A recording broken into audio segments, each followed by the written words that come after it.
जन्मदिन तो निमित्त मात्र होता है, लेकिन मुझे आज वो दादी गुलजार के वरदानी बोल याद आ रहे हैं कि एक बार जब मैं दादी के पास गई थी कि दादी आज मेरा जन्मदिन है, तो दादी ने बहुत सुंदर शब्दों में कहा कि जैसे जन्मदिन में एक एक नंबर आगे बढ़ता जाता है, ठीक इसी तरह जीवन के अंदर एक एक कदम आगे बढ़ते जाओ। यही बाप दादा की और सारे परिवार की चाहना है और दुआएं भी है। तो हाँ, जैसे मुझे कहा था तो वो आज स्मृति में आ गया।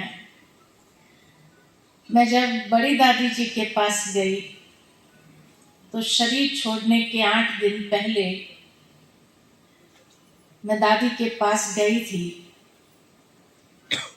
विदेश जाने की छुट्टी लेने के लिए, और जन्मदिन भी मेरा उसी आसपास 5 तारीख और दादी ने 25 तारीख को जब शरीर छोड़ा, तो उस समय जैसे ही मैं दादी के पास गई और दादी को मैंने सुनाया कि दादी मैं विदेश जा रही हूँ सेवार्थ, तो दादी ने वैसे तो आंखें बंद करके बैठती थी दादी, लेकिन जैसे ये बात कही कि दादी गीता के भगवान पर कॉन्फ्रेंस है लंदन में और उस कॉन्फ्रेंस के लिए मुझे निमंत्रण मिला है और उसमें गीता में से शांति के ऊपर, तो दादी ने बहुत सुंदर कहा कि जीवन की आदि शांति, जीवन का अंत शांति, तो बीच के समय में तनाव में क्यों आते हैं, बीच के समय में अशांत क्यों होते हैं। और फिर दादी ने अपने दोनों हाथ जैसे घुमाते हुए कहा कि आज यज्ञ की तुम नंबर 1 स्पीकर हो। और जब मैं वो शब्द याद करती हूँ तो उस समय तक तो नहीं थी, लेकिन दादी के ये वरदानी बोल, और मैं समझती हूँ कि संपूर्णता के बोल थे मेरे लिए, जिन्होंने मुझे ऐसा आशीर्वाद दे दिया। और वो आशीर्वाद हर कदम में मैं महसूस करती हूँ कि दोनों दादियों के वो शब्द बार बार मेरे कानों में गूंजते हैं। और खास करके जब ऐसे जन्मदिन पर मैं अपने आप को देखती हूँ तो लगता है कि यही दादियों के शब्दों ने मुझे बहुत आगे बढ़ाया है। इतना ही नहीं, लेकिन मैं बड़ी दीदी को याद करती हूँ जब, तो बड़ी दीदी जब मधुबन में थे और उस समय में नई समर्पण हुई थी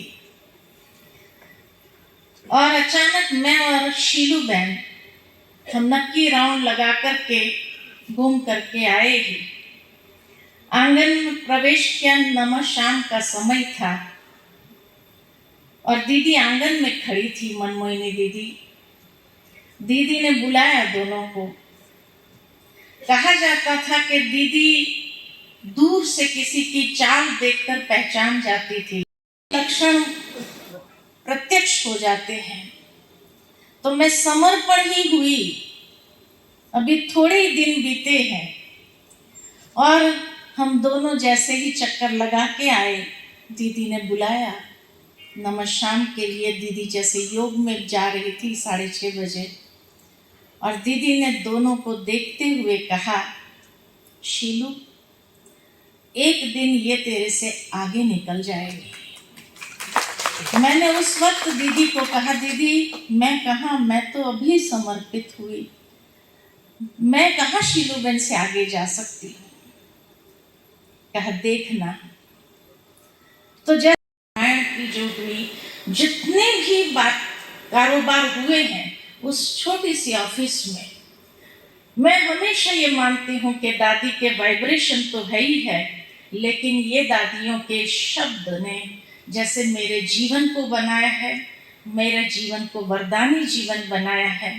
और साथ ही साथ हमारे बड़े भाइयों के सदा ही शुभ भावना के बोल जो रहते हैं, चाहे आदरणीय भाई साहब हो, आज मैं निर्वैर भाई जी के पास में गई थी, तो निर्वैर भाई जी कहते हैं कि मैं तो वही उषा देखता हूँ जो 16 साल की आई हुई थी, समर्पित हुई थी। मैंने कहा भाई साहब आप फोटोग्राफर बने थे और मेरे फोटो निकाले। कहा अच्छा मैंने फोटो निकाला था। मैंने कहा वो और ब्राउन कलर का जो था उसी से तो फोटो खींचे। बोले ब्लैक एंड व्हाइट खींचे होंगे। मैंने कहा नहीं रंगीन खींचे थे। अच्छा मैंने रंगीन भी खींचे थे।